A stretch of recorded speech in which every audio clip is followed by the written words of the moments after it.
And welcome back to the Batcave. Hope all is well with everyone. I know that we have not met in recent weeks.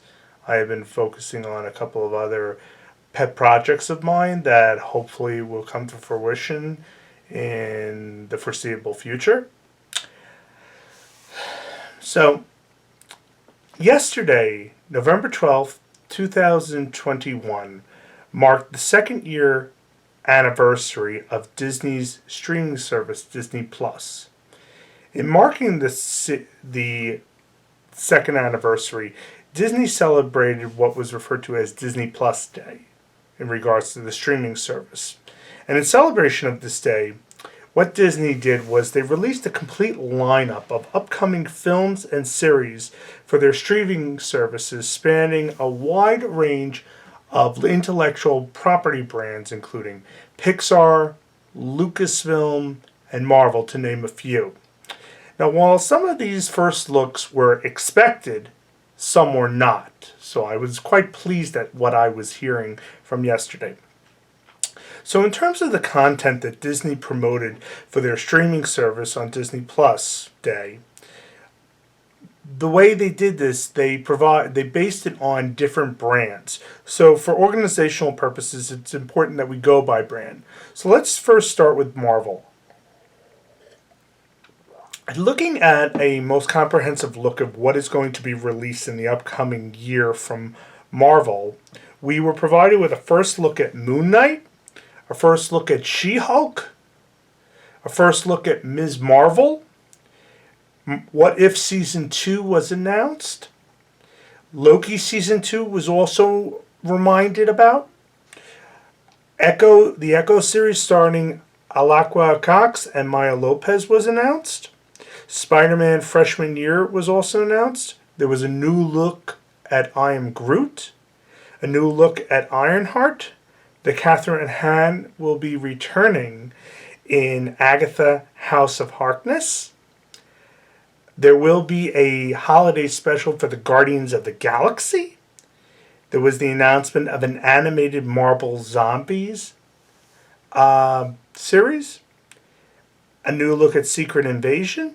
And probably most surprising and very excited, especially for me, was the announcement of the X-Men 97 animated series. I will go into that in a little bit. In regards to the Pixar brand, following the success of Pixar's movie Luca, Disney Plus released a short film titled Ciao Alberto, which basically depicts Alberto and Giulia's father, Massimo, after Luca leaves for school. So this was something that Pixar had promoted. In addition, there were sneak peeks for the upcoming series Win or Lose, which follows a middle school's co-ed softball team in the week before their championship game. Each episode will follow a different character, giving their different points of view and leading to the week ahead of the big match. And then finally, in regards to Pixar, Disney Plus also teased at behind-the-scenes footage regarding the upcoming films Turning Red and Lightyear. For those of you that are not aware what Lightyear is about, and this I find to be completely fascinating, is they took the Buzz Lightyear character and they're creating a film, based on the actual toy that we see in Toy Story. So think of it from this point of view. The Buzz Lightyear toy is obviously based on some sort of live feature film in the Pixar universe. This would be that feature film. So I'm curious to see where that takes us in terms of looking at the character of Buzz Lightyear. And I'm also curious to see what connections from other mythological stories, modern myth stories such as Star Wars and other films that Pixar is going to borrow from. Because if you've ever seen the Toy Story series, there's always been numerous homages to various brands of the various intellectual property brands, such as Indiana Jones, Star Wars. Sometimes the homage is very subtle, but if you watch the films numerous times, you'll pick up on them. Some other upcoming Disney projects included footage being released for the sequel to Hocus Pocus, starring Bette Midler, Sarah Jessica Parker, and Kathy Najimy. While this series, while this film does not have an official release date, it is anticipated it will probably be released on Disney Plus, probably in autumn of 2022. Yesterday, in addition to releasing images of the Sanderson sisters' return, Disney also released footage of the behind-the-scenes scenes of what they're doing in production right now in Rhode Island, where the film is currently being made. In addition, Disney Plus also announced and gave information regarding the sequel to the long-awaited cult Ron Howard film Willow from 1988. They indicated that it is currently in production and it is going to star, once again, Warwick Davis in the title role. In fact, one of the things they showed on Disney Plus yesterday was they were making fun of it being such a cult film by talking to various actors about the original film, and some of them are like, "What are you talking about? We've never even heard of this." Willow is a cult film from the 1980s. It's basically a traditional wizard film, and it stars Warwick Davis. For those of you who are not aware who Warwick Davis is, he played Wicket in Return of the Jedi. He also is the evil leprechaun from the Leprechaun series. So just to give you an idea of who exactly we are talking about. On to Lucasfilm. And this was really exciting for me. In anticipation of this upcoming December's release of the series The Book of Boba Fett, Disney Plus released a behind-the-scenes look at the history of this character. Surprisingly, and I really never thought about this, they indicated that Lucasfilm never thought that Boba Fett would become as popular a character as he has become. From the perspective of Boba Fett only appears about 6 minutes and change throughout the entire original trilogy. So they're still amazed at how this character has manifested into the popularity that he has become today, to where he's getting his own series. And I'm curious to see what that looks like. That's going to be coming out, I believe, on December 29th of this year, The Book of Boba Fett, and will be airing exclusively on Disney+. That was not the only update from Disney Plus regarding Lucasfilm. One of the major takeaways that I had regarding Disney Plus's announcements yesterday on Disney Plus Day was the information regarding the Obi-Wan Kenobi series. For those of you not aware, the Obi-Wan Kenobi series will once again have Ewan McGregor reprising his role of Obi-Wan Kenobi, which he did throughout episode 1, 2, and 3 of the Star Wars saga. While this was exciting to hear, it was also extremely pleasing to hear that Hayden Christensen will be returning to reprise his role as Darth Vader in the upcoming Obi-Wan Kenobi series. In fact, not only did they confirm it, but there was footage on Disney Plus, in the behind-the-scenes footage of Hayden practicing lightsaber skills in anticipation of his upcoming battle with Obi-Wan Kenobi. They also showed some art concept work of what the fighting would look like.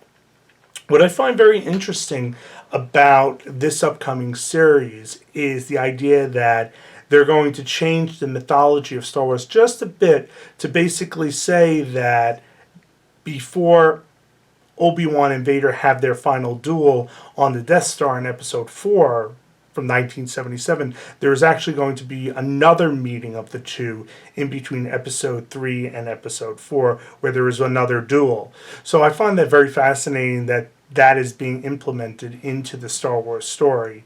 And I'm curious what that's going to look like. I'm also curious to see if James Earl Jones will also reprise his role as the voice of Darth Vader, in addition to Hayden performing in the suit. So I'm curious to see what that combination is going to look like and where the story is going to go. I'm also curious to see how Luke Skywalker is going to be portrayed as an infant throughout this series, and also who will be, if it will be the original stars from episode 2 and 3 portraying Uncle Owen and Aunt Beru, if the if the series will take place exclusively on the sand planet of Tatooine, or will Obi-Wan, what other planets will Obi-Wan be going to, and also who may he be encountering? Will he be encountering various Imperial Inquisitors? Will certain other characters come into role? Will Grand Moff Tarkin be in it? Will there be any hint of the Death Star? And also, will the Emperor be in it in any capacity?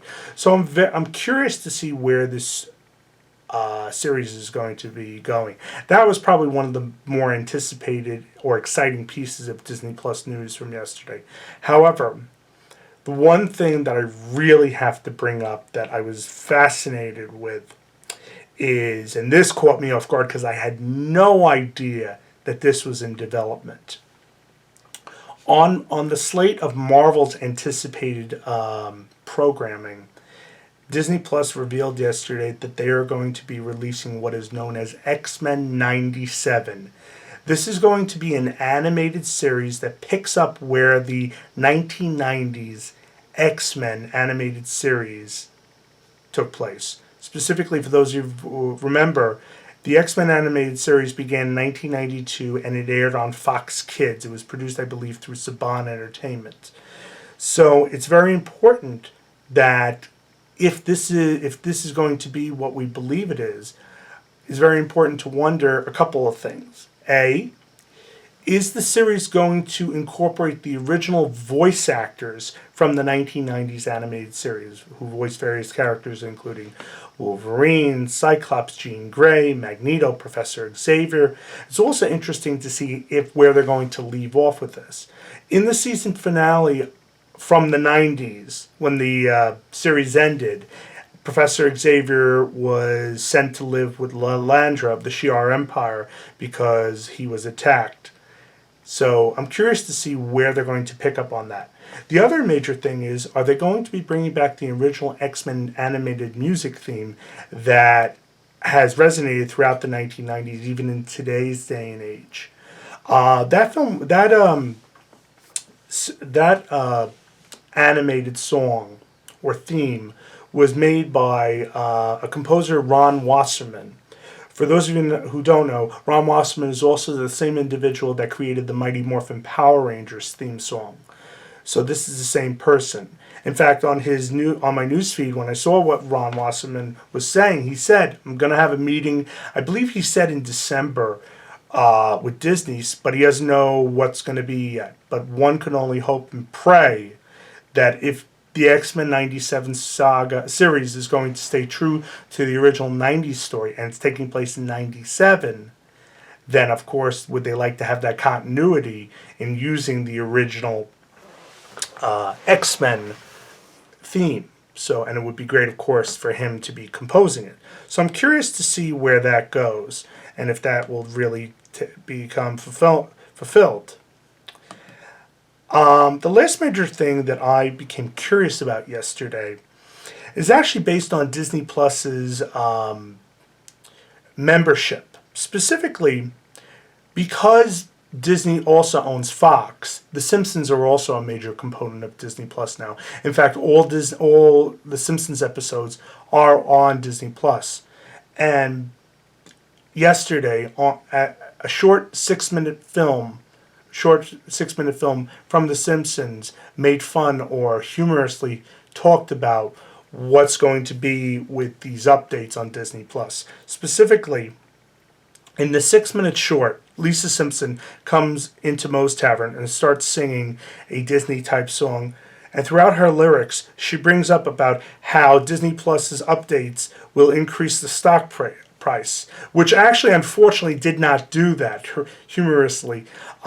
Disney's stock did, even on Disney Plus Day yesterday, Disney's stock did not go up. It actually went down by $2.48, where it's now trading for a share of $159.63. So that was when she said that, I was really curious to see how Disney Plus Day's information affected the overall stock price.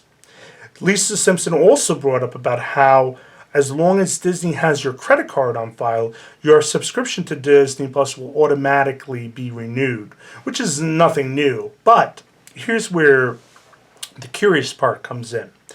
When Disney Plus first went live on November 12th, 2019. But if you were a D23 member, in August, late August and early September, there was a 2 to 3 day window period where if you signed up for Disney Plus, you got it at a reduced rate. I'm almost positive it was $2.99 a month. I could be wrong on that number, but it's around that. I was actually one of the people that did that. The only thing was, if you did pay that price per month, you had to commit for 3 years and pay up front in advance.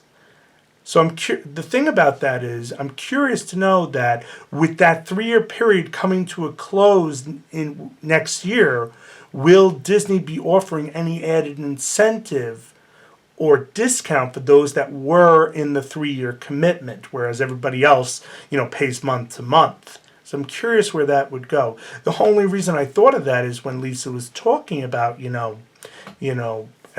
and making that humorous anecdote that as long as we have your credit card on file, you don't have to worry about it being renewed, which of course is true.